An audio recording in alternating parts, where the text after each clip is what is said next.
My life began amidst the opulence and prestige of a prominent family on Starlight Isle. I was the younger of two daughters, the only children my parents had. My sister, Clara, was 6 years my senior, a gap that left little room for shared games in our youth. I was merely 12 when she married, a day I recall with perfect clarity. The estate buzzed with guests, their laughter and songs filling the air with a joy I couldn't share. A profound sadness settled over me as Clara departed with her new husband, Mr. Rothwell. She had always been a kinder presence than my mother, a gentle soul whose absence I felt deeply. I wept as she left for her new life in Boston. My parents, who had always yearned for sons, showed little interest in me. Their affection was a currency I never possessed. A year after Clara's wedding, a letter arrived from Mr. Rothwell. Clara was ill, he wrote, and wished to return to Starlight Isle to be with her family. While sorrow for her illness pricked my heart, a spark of happiness ignited at the thought of her return. They leave Boston on Sunday, my father informed me, and will arrive Tuesday evening. That Tuesday was an eternity. Hour after hour crawled by as I strained my ears for any sign of their carriage. Darkness fell, and midnight came and went, but sleep eluded me. I listened and I waited. Then, around 1 in the morning, a faint noise drifted from the distance. I bolted from my room and down to the living room. "They're here," I exclaimed to my father. We rushed to the front door, flinging it open to peer into the night. We stood there for several minutes, hearing the sound again, a distant, mournful cry swallowed by the darkness. But we saw nothing, no carriage lights, no figures approaching. We stepped outside, ready to greet them, to help with their luggage, but the path was empty. No one was there. No one came. My father and I exchanged a look of shared confusion. "I know I heard a sound," he said, his voice uncertain. "I heard it too, father," I replied, "but where are they?" We returned to the house, a sudden, chilling fear settling between us without another word. The following day, a messenger brought the news. My sister was dead. She had taken a turn for the worse on Monday and passed away around 1 o'clock on Tuesday morning, the very moment we had stood outside waiting for her arrival. That night became a permanent shadow in my memory. For the next 2 years, I was adrift in grief. Life seemed to stop. I had no desire to speak or to do anything. Mr. Rothwell remarried a young woman in Boston not long after, and a bitter anger grew in me at how quickly he had forgotten my sister. Now the sole heir to my family's fortune, suitors began to call before I had even turned 14. They came seeking my hand, but I felt nothing for any of them and believed myself far too young for marriage. When I was 16, my mother decided a change of scenery was in order. "We're going to Boston," she announced. "There are wealthier, more interesting men there. We will find you a suitable husband." In Boston, a flicker of my old self returned. The city was alive, and I found myself swept up in a social whirlwind, attending dances every evening.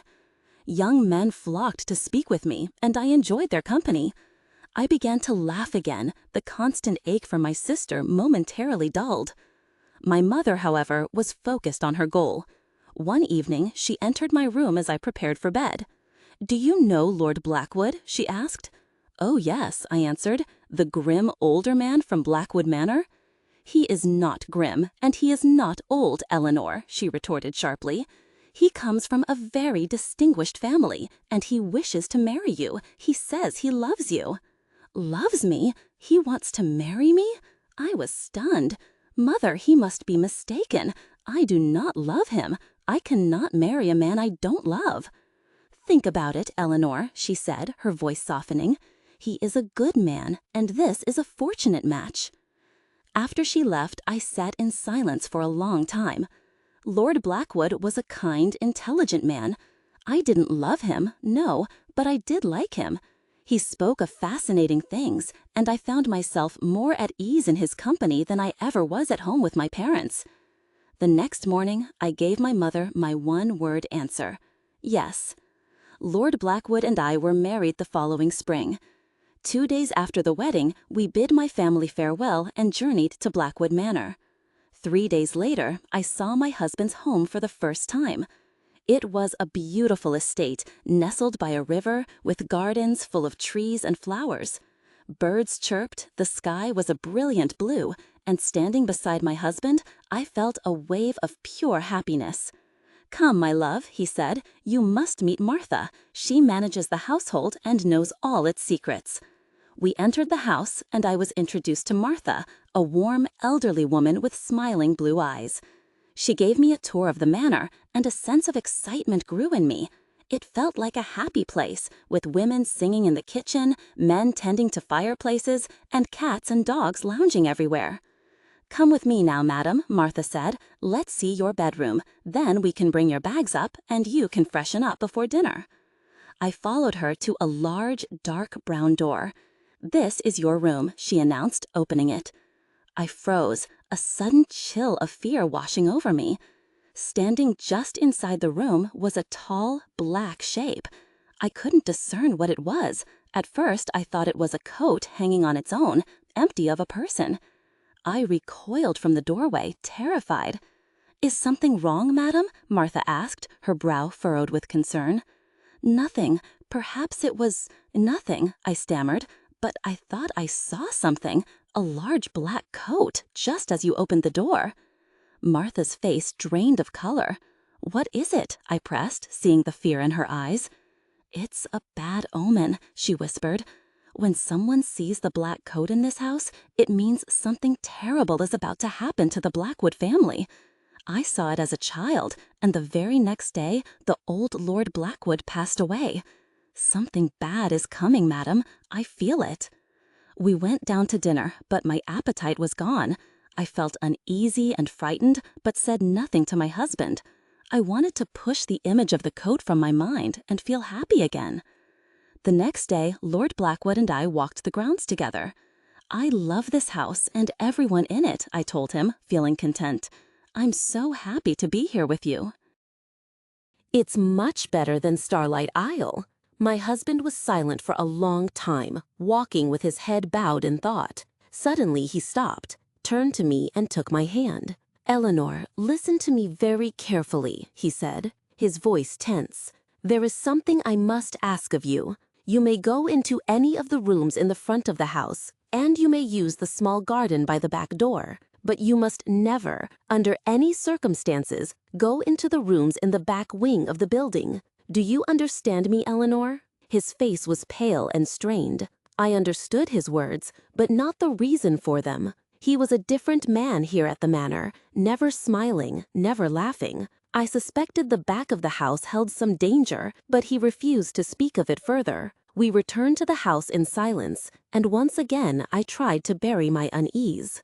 About a month later, I encountered the other woman. It was a beautiful afternoon, and I decided to go for a walk. I ran upstairs to my room to fetch my hat, but when I opened the door, a woman was sitting by the fire. She appeared to be about 40, dressed in a black coat. Her face was unnaturally pale, and as I looked closer, I saw that her eyes were white. She was blind. "Madam," I said, "this is my room. You've made a mistake." "Your room?" she replied, her voice raspy. "A mistake? No, I don't think so. Where is Lord Blackwood?" "He is downstairs in the living room," I answered. "But who are you? Why are you in my room?" "Tell Lord Blackwood that I want him," was her only reply. "I must insist you leave," I said, my voice trembling slightly. "I am Lady Blackwood." "Lady Blackwood?" she shrieked, her voice rising. "You are not." She lunged at me and struck my face with shocking force. I screamed for help, and in moments Lord Blackwood rushed in. As he entered, I fled, pressing my ear to the door to listen. I couldn't make out every word, but I heard my husband's angry shouts and the blind woman's wretched sobs. When he emerged, his face was a mask of fear. "Who is that woman?" I demanded. "Why was she in my bedroom?" He wouldn't answer me. "Forget her," was all he said. But I couldn't forget. It became harder to speak with my husband each day. He grew more distant, lost in a silent, sad fear. He would sit for hours staring into the fire with haunted eyes, but he refused to tell me why. One morning, he abruptly announced, "I have the solution. We must leave the country. Go to France or perhaps Spain. What do you say, Eleanor?" Before I could answer, he was gone. I spent the day in turmoil. Why must we leave Blackwood Manor? I didn't want to be so far from my parents. They were getting older, and my father's health was fragile. Though they had never been overly affectionate, I felt a duty to be near them. I didn't know what to tell my husband when he returned for dinner that evening, so I said nothing. Exhausted, I went to bed early, hoping a night's sleep would bring clarity. But my sleep was troubled by dreams of the black coat. I awoke with a start. The room was dark and silent, but I was not alone. At the foot of my bed stood the blind woman, holding a small lamp. In her other hand, she held a knife. I tried to scramble out of bed, but she moved to block my path. "If you value your life, don't move," she hissed. "Tell me, did Lord Blackwood truly marry you?" "Yes," I whispered, my heart pounding, "before 100 witnesses." "How tragic for you," she said, a cruel smile twisting her lips. "Because he neglected to tell you that he already had a wife. Me. I am his wife, not you. You will leave this house tomorrow. If you stay," she raised the knife, its blade glinting in the lamplight, "I will kill you with this." Then, as silently as she appeared, she was gone. I did not sleep for the rest of the night. The next morning, I confronted my husband with everything. "Who is she? She told me she is your wife, not me."